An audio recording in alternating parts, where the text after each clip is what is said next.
You guys don't need to worry about me getting revenge from Diddy. I've got 3 moves that make sure he'll never be able to come after me or my family. First, I personally reached out to the victims' legal teams. The real reason he's not getting out is those buried cases behind the scenes. I provided legal funding for 7 victims who had been silent for years and brought in the top criminal attorneys in the country. Second, I bought up every potential post-release business deal he had lined up. I planned this 2 years in advance, so by the time he got sentenced and still had hope of getting out, every partner had already cut ties with him. Third, I don't just have evidence, I've got backups. This is an entire minefield that's been buried for 20 years. I uncovered every secret from the last 30 years. With testimonies from the victims, we interviewed over a dozen people he tricked, threatened, or violated. You think that's harsh? No, he destroyed other people's lives for decades. I'm just making sure he spends a few extra years in prison for it. I'm not afraid of his people, not afraid of his threats. I know he's still in there fantasizing about a comeback, but the truth is, he's never coming back. Is there other stuff that you just have not shown?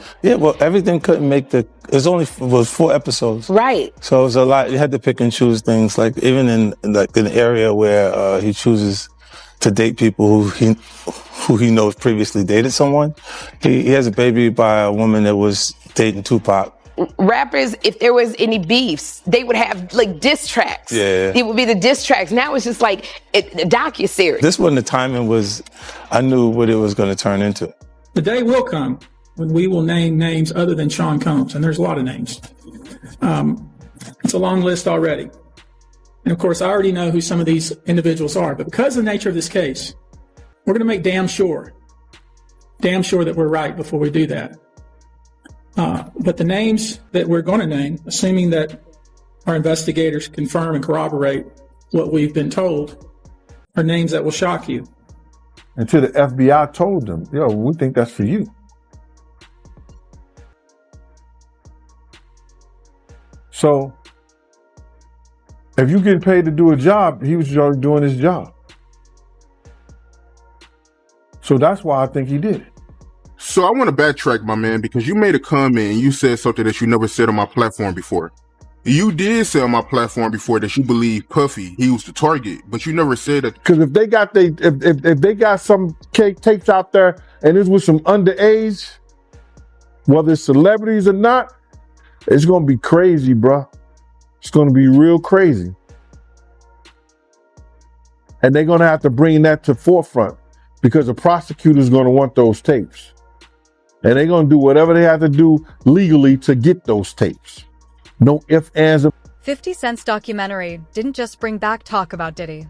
It also shifted attention to everyone connected to him.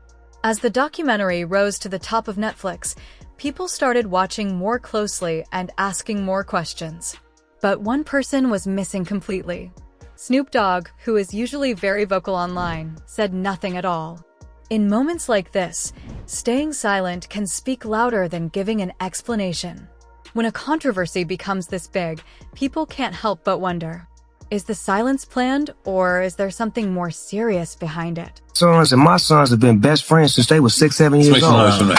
I didn't make it happen and Puffy didn't make it happen. One night I was at my house and Puffy's son was over about like 9 o'clock and I'm like, cuz, what time you going home? And he like, I'm spending the night. I'm like, did you tell your dad? He like, nah, my mom dropped me off. So Kim, rest in peace, was connecting my kids with Puff kids, and they formed a friendship and a bond. When Justin went to UCLA, my son went to UCLA. When Christian was rapping, my son was rapping. When he was modeling, they was flying over the world together. So they forged a friendship and a brotherhood that me and Puff think. But let's go through, I want to go through this list. So, all right, we have a lot of names on this list. And I want to go through the transcription because I'll play a little bit of this video. It's just kind of annoying. It's playing a lot of music. Who put this song on? Drake. Oprah. Oprah's on every list, guys. And honestly, that's one I believe. Why is she on every list? J-Lo. Always bringing back J-Lo. A with A-Rod. Will Smith. Alicia Keys. All right, they mixed it so it sounds more depressing, and it's not. It's a very annoying edit. Andy Curtis, shame on you. Calling out all the names who are involved and turned his back on him. This list is insane. Look, he knew a lot of famous people. He did. That is a truth. Not all of them are implicit in what he did. But here is the list. Here's the list. Without further ado, I will show you the list. Drake, Oprah, J-Lo, A-Rod, Will Smith, Alicia Keys, Justin Bieber, Kevin Hart, Mark Wahlberg, Snoop, another one, himself, DJ Khaled. We could just play this the whole time. Another one.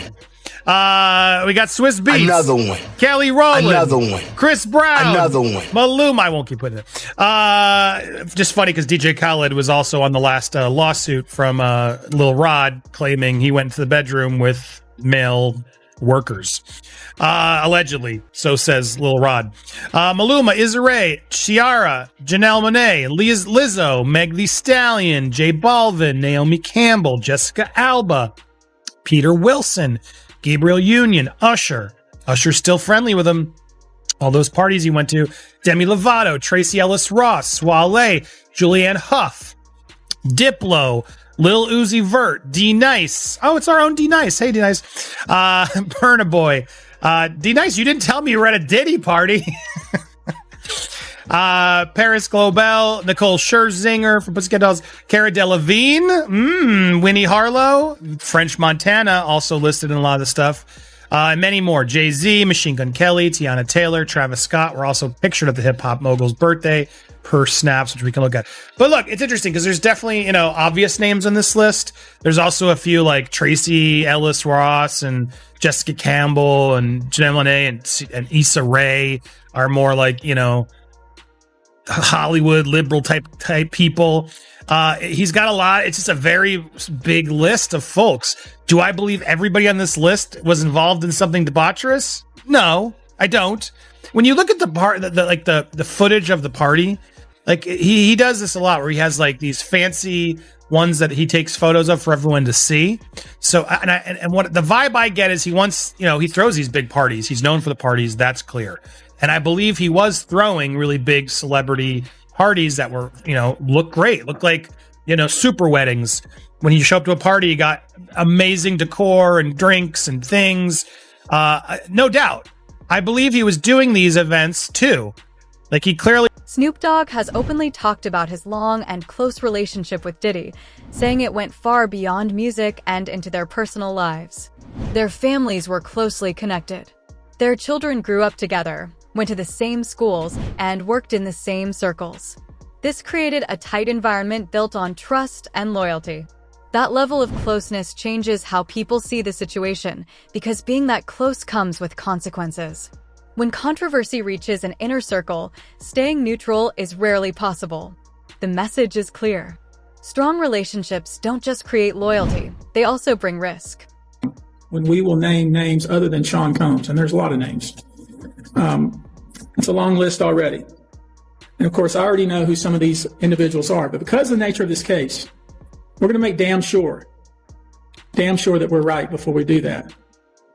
But the names that we're going to name, assuming that our investigators confirm and corroborate what we've been told, are names that will shock you. These are individual cases. There are indeed other perpetrators involved. They will be revealed when that particular individual case is ready to be filed. They already know who they are. And I'm talking here about not just the cowardly but complicit bystanders. That is, those people that we know watched this behavior occur and did nothing. And I'm talking about the people that participated, encouraged it, egged it on. They know who they are. I call them the facilitators of foul play, willing participants in vile conduct. As we identify them, each will be part of this case as defendants. These defendants will not only include individuals, but would also include corporate entities who ultimately profited off of this culture and behavior. I'm looking at banks, pharmaceutical companies, hotels. We know that many of these individuals were paid cash. We know that many of these individuals involved, whether they were the ones being assaulted and abused or they're witnessing, anyone who was in the room and watched it happen, but made no effort to stop it. Any venue or venue owner who was aware of what was going on, but failed to stop it. Any individual or entity who knew about the conduct and benefited from it, but did nothing to report it or stop it, and any individual or entity who covered it up or helped cover it up. These people who know who they are should just come forward now. I would imagine, as we speak here, there are a myriad of people who are very nervous. You can't hide skeletons in the closet forever. I would expect there are many people out there right now who are desperately searching their memories as they delete their texts and data. Now, although these are, in fact, individual cases, there is a common theme. He goes in, there's a lot more, the theme being that he would bring them in with drinks, lace those drinks. If you didn't drink said drinks, you were kicked out of the party. Once they took the drink and sort of passed out, they had their way with these people. And that's the theme that was happening ongoing. But so Christopher, I want to get your reactions, but I was taken by that part where he's really... Old interviews have started to resurface, especially moments where Diddy spoke vaguely on TV and Snoop reacted in ways that now seem more noticeable. Things that once seemed unimportant are now being looked at more closely. Not as proof, but as a sign of how people's views change when trust begins to fade. Small actions, pauses, and facial expressions that were once ignored are now being carefully studied. This shows a bigger truth about modern controversy. Once doubt appears, the past is no longer seen as neutral. Every moment gets reinterpreted with suspicion. The message is clear. A person's reputation shapes how events are understood long before the facts are fully known. Y'all don't love us! Y'all don't love us! All on the record, dancing, come to death row. But I was like, damn, we on the same record label. I know these people are really thinking like we are like West Coast. We got beef with the people we got beef with. But we could go anywhere in the country because... Until the FBI told them, yo, we think that's for you.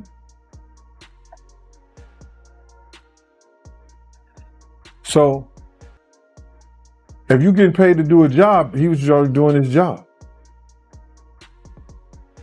So that's why I think he did. So I want to backtrack, my man, because you made a comment and you said something that you never said on my platform before. You did say on my platform before that you believe Puffy, he was the target, but you never said that the police told Puffy that he was the target. Elaborate on that. The FBI told him that. Phil Carson said that in the dossier. He said, I went to Sean Combs. He was reluctant to speak to me. But when I told him that we believe the hit was for you, he said, that's when Puff gave him his attention. The FBI, Phil Carson.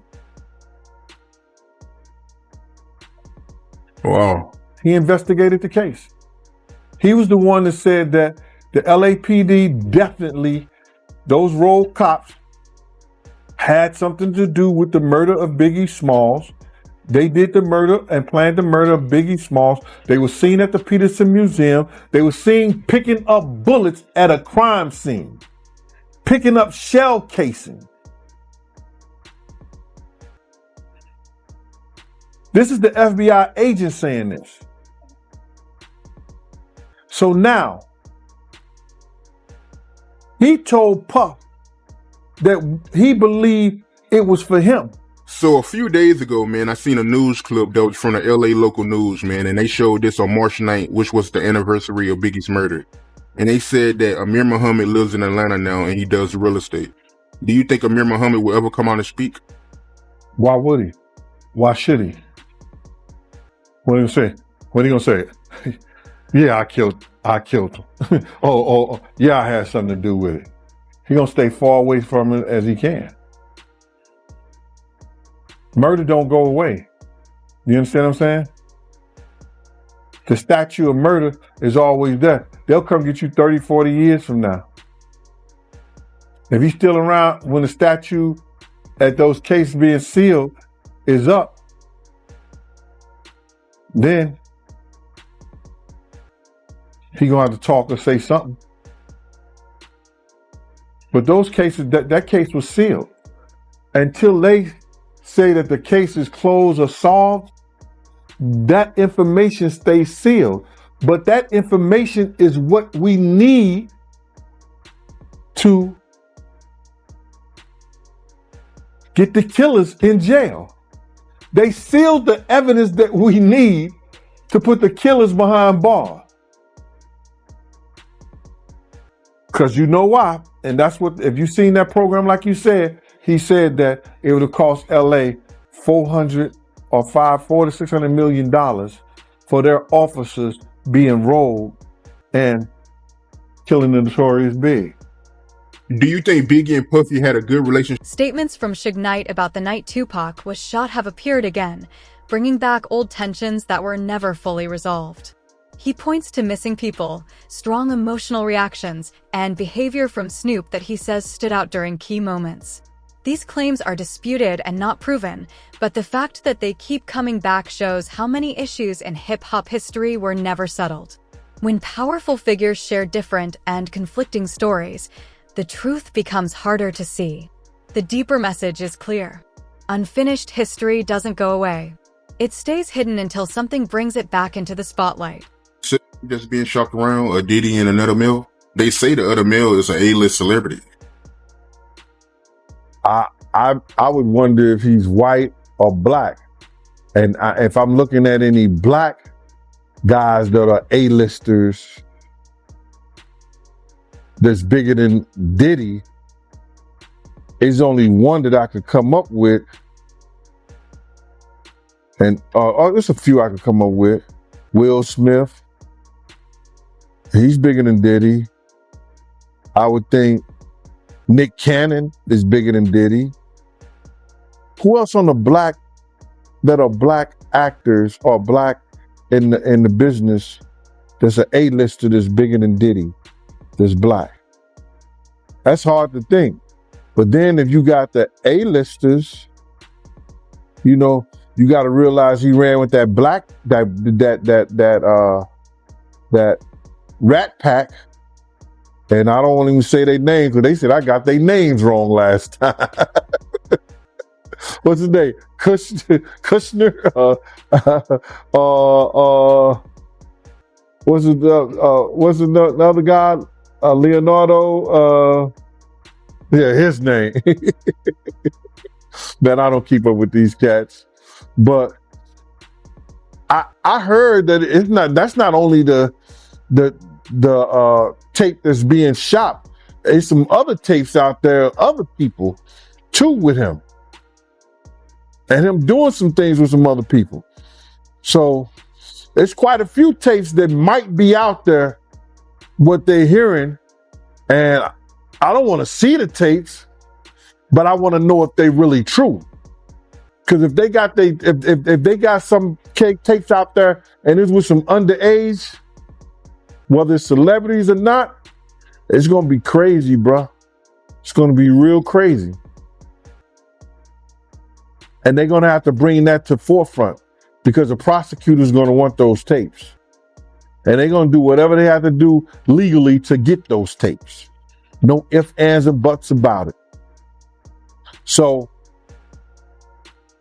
we just better hope for his sake, that's just a bunch of bull crap. But then there's lawyers out there saying, yeah, the tape does exist. Lawyers got on television to say the tapes exist. I don't really know or trust that because they was trying to say he had a tape with one of the bodyguards and this lady that came out. So we don't know what to think until we actually see that and we get that version. You remember we had that bootleg version of R. Kelly tape? Yeah, I remember that. They don't even bootleg. Yo, they don't even bootleg no more, man. So it's going to be hard to figure it out if it does exist. Do you believe the guy in the tape is white? If he's bigger than Diddy and he's not none of the names that I said, probably so. An attorney representing alleged victims confirmed that sensitive recordings exist and are linked to Diddy and another powerful, unnamed person. No names were shared, but that confirmation alone added serious legal weight to the situation. What was once just speculation suddenly moved into the space of legal action, not just public talk.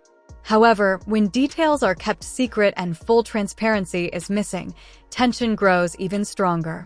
In that silence, people begin to assume more, because silence doesn't stop the discussion, it makes it spread faster. You spoke about that on your show.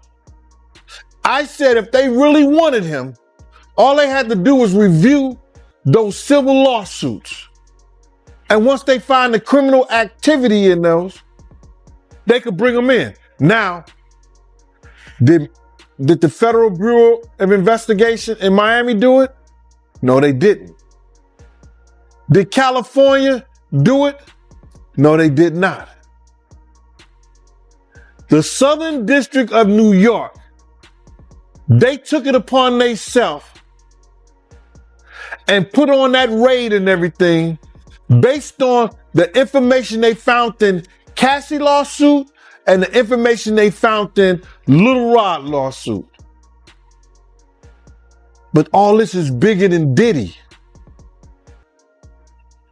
It's bigger than Diddy, bro.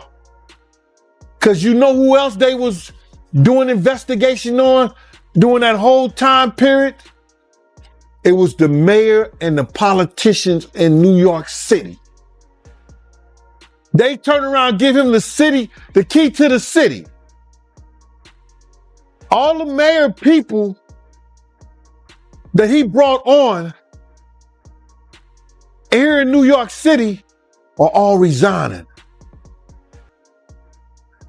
They all resigning. People ain't gonna tie this together, but if you look at it, you have to say, because of Mayor Adams and his relationship with Diddy, it brought on the Southern District of New York to start investigating Diddy on civil lawsuits that was put against him. Because the feds is going after all these politicians in New York City. Yeah, the feds revealed that, anybody that, participated in any, criminal behavior at his freak-offs, they're going to pursue. Listen here.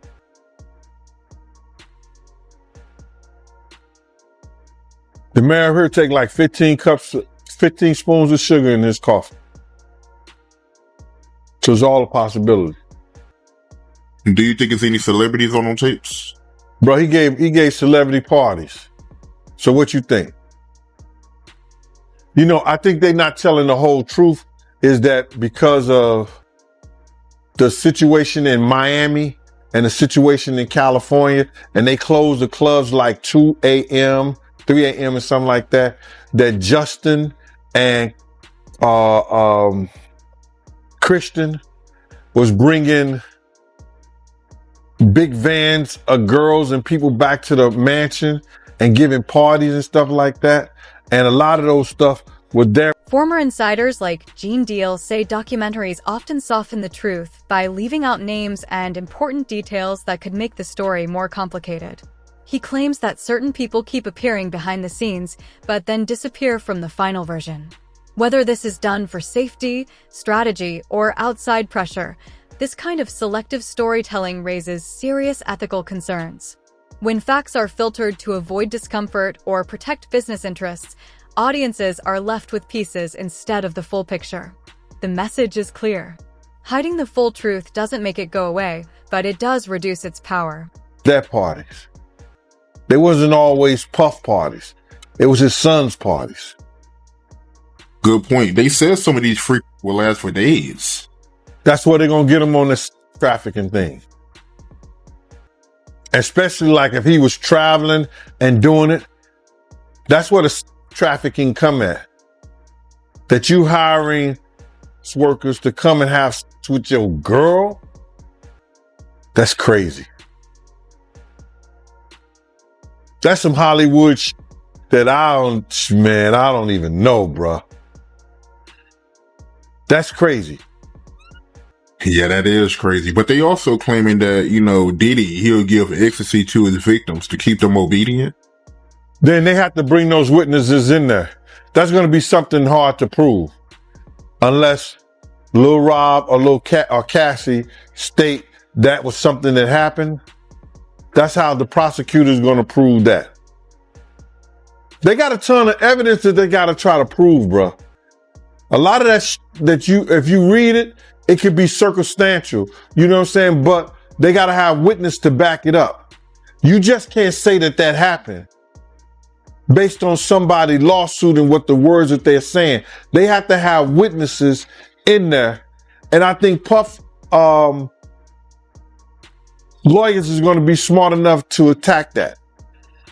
Right. And they claiming that Diddy, he was blackmailing his victims because he had videos from old and he was using those videos to get his victims to do another freak off. So if he was blackmailing people, especially people that work for him, see, this is what it's going to get him at. See, people think that, those people work for him, or those people, if they was artists and they work for him, or they were engineers, or they anybody that worked for them and stuff like that, your boss cannot blackmail you to do nothing.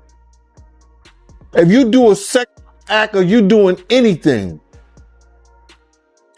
your boss, if he have you doing those things like that, then he could be liable for suit because you're not doing it willingly, because that individual is your boss.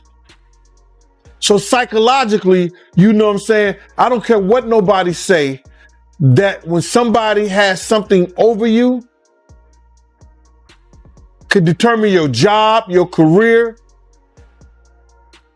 your livelihood.